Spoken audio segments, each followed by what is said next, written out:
Salam sejahtera dan salam Sarawak. Ku sayang, Buletin Nukas edisi tengah hari 5 September 2021 bersama saya Janet Bennett.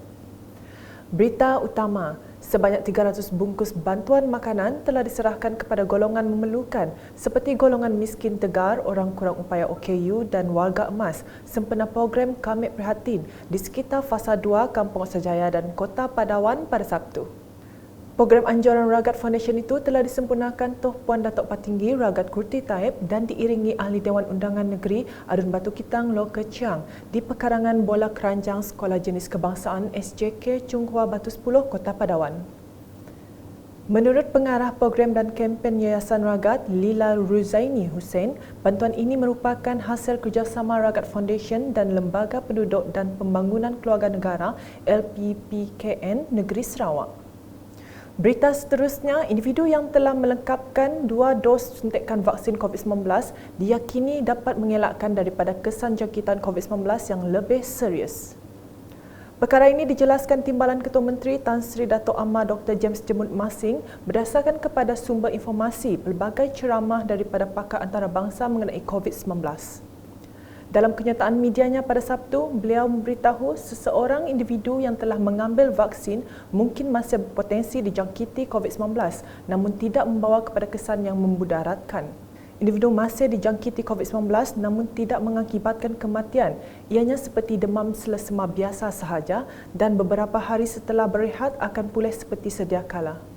Justru beliau juga menegaskan masyarakat perlu mematuhi prosedur operasi standard SOP bagi urusan harian mereka dengan norma baru seperti yang ditetapkan kerajaan. Dalam pada itu, menerusi sumber Jawatankuasa Bencana Negeri JPBN Sarawak, seramai 99.85% daripada individu yang positif di Sarawak berada dalam kategori 1 dan 2 dan tidak memberikan apa-apa kesan sampingan. Tambahnya lagi, sebaik sahaja 80% penduduk Sarawak lengkap divaksinasi, keadaan semakin pulih, rakyat boleh turun bekerja seperti biasa dan sebagaimana, namun SOP yang ketat haruslah dikekalkan. Selain itu, Perintah Kawalan Pergerakan PKP bukan lagi pendekatan yang sesuai, memandangkan kes kematian COVID-19 kini semakin berkurangan. Kajian baru dari CDC COVID-19 memberitahu mereka yang tidak divaksin mempunyai 17 kali kemungkinan dimasukkan di hospital berbanding mereka yang telah lengkap divaksin. Selanjutnya, Sarawak Energy Berhad SEB mengalami kerugian sebanyak 1.4 juta ringgit sejak tahun 2010 berpunca daripada kecurian kuasa elektrik. Menurut Menteri Utiliti Sarawak Datuk Seri Dr. Steven Rundi Utom, aktiviti mata wang kripto menjadi sumber terbesar daripada kerugian pendapatan SEB. Kerugian pendapatan SEB pada tahun 2010 berjumlah 220 juta ringgit dan menurun kepada 73 juta ringgit pada tahun 2020. Dari 2018 hingga Ogos 2021, terdapat 125 kes dengan 74 kes di Miri, 41 kes di Kuching, 8 kes di Sibu dan 2 kes di Bintulu yang mengakibatkan SEB kehilangan pendapatan sebanyak 21.4 juta ringgit. Katanya menerusi satu kenyataan media mengenai kecurian elektrik di Sarawak pada Sabtu. Tambahnya lagi, SEB telah mengambil pelbagai langkah untuk membendung kecurian elektrik antaranya seperti yang tertera.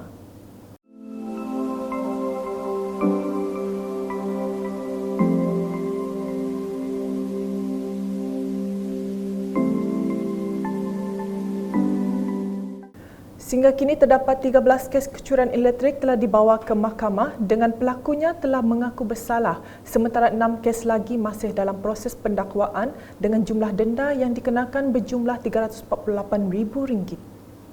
Mereka yang didakwa mencuri kuasa elektrik boleh dihukum di bawah Seksyen 33/5 Ordinan Elektrik yang membawa hukuman RM100,000 dan atau penjara 5 tahun jika didapati bersalah.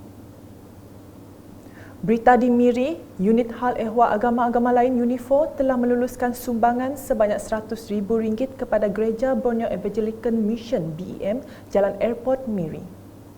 Menurut Menteri Muda, Pelancongan Kesenian dan Kebudayaan Sarawak yang juga Ahli Dewan Undangan Negeri Adun Piasau, Datuk Sebastian Ting Chiu Yu, peruntukan ini digunakan untuk menaik taraf gereja tersebut. But when Mr. Richard came down, we were mentioning about 100,000, 250,000 they above that. So this check is the balance of the 350,000. Beliau berkata demikian semasa berucap dalam penyerahan cek UNIFO kepada gereja BEM Jalan Airport Miri pada Sabtu. Katanya lagi, sekiranya memerlukan peruntukan baru, pengurusan gereja BEM Jalan Airport perlu membuat permohonan baru bagi tahun 2022 yang disertakan dengan laporan proses dan status projek yang dilaksanakan. Sementara itu, pengurusi gereja BEM Jalan Airport, Datuk Mutang Tagal, mengucapkan terima kasih kepada Kerajaan Sarawak dan UNIFO di atas pemberian cek ini untuk menaik taraf gereja BEM Jalan Airport. We want to thank Datuk Sebastian Ding, the Assistant Minister of Tourism, Art and Culture, for coming this morning to hand over the 350,000 check from the state government through UNIFO for the upgrading of the church.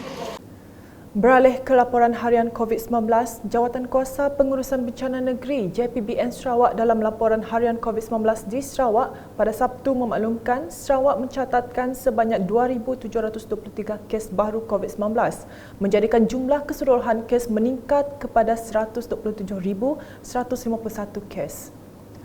Kes-kes tersebut dikesan di 33 daerah di Sarawak.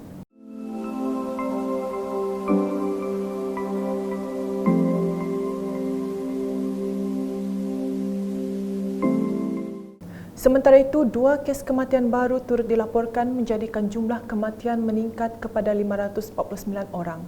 Kes kematian tersebut melibatkan lelaki berumur 75 tahun di Serian dan 100 tahun di Bau.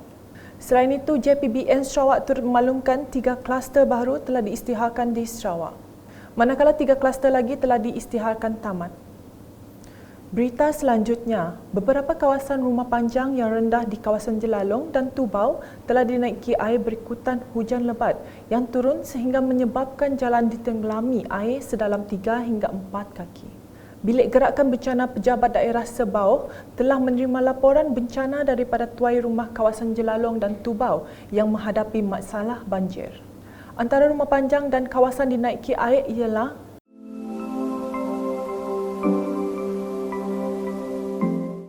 Dalam pada itu, Bilik Gerakan Bencana Daerah Sebauh telah memaklumkan kejadian tersebut kepada Polis Diraja Malaysia PDRM, Angkatan Pertahanan Awam Malaysia APM dan Jabatan Bomba dan Penyelamat Malaysia JPBM untuk membuat pemantauan ke kawasan seperti yang dilaporkan dan kawasan lain. Sementara itu, kejadian banjir turut melanda penempatan di Ulu Teru, Tinja dengan kedalaman air di antara 1 kaki sehingga 4 kaki dari paras tanah. Hal ini menyebabkan jalan kampung telah ditenggelami air dan tidak dapat dilalui kenderaan. Antara rumah panjang dan sekolah yang dinaiki air dan terputus hubungannya ialah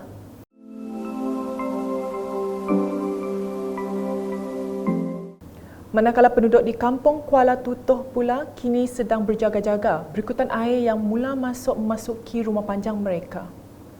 Dalam pada itu, Jawatankuasa Pengurusan Bencana Daerah JPBD Marudi sebelum ini telah menasihatkan penduduk yang tinggal di sepanjang Sungai Tutuh dan Sungai Baram agar sentiasa berwaspada dengan situasi air dan berpindah jika keadaan semakin mendesak.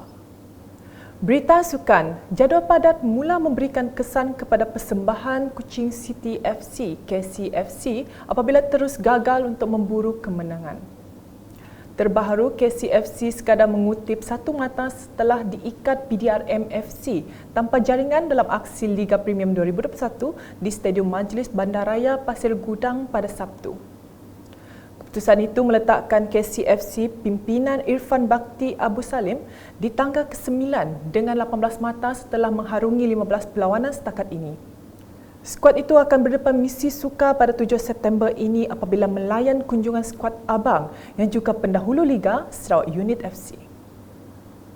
Sekian edisi Tengah Hari bersama saya Janet dan kru penerbitan. Berita lebih lanjut boleh didapati di semua platform media sosial UKAS termasuk portal ukas.sarawak.gov.my dan pastikan anda subscribe ke channel di YouTube. Salam UKAS.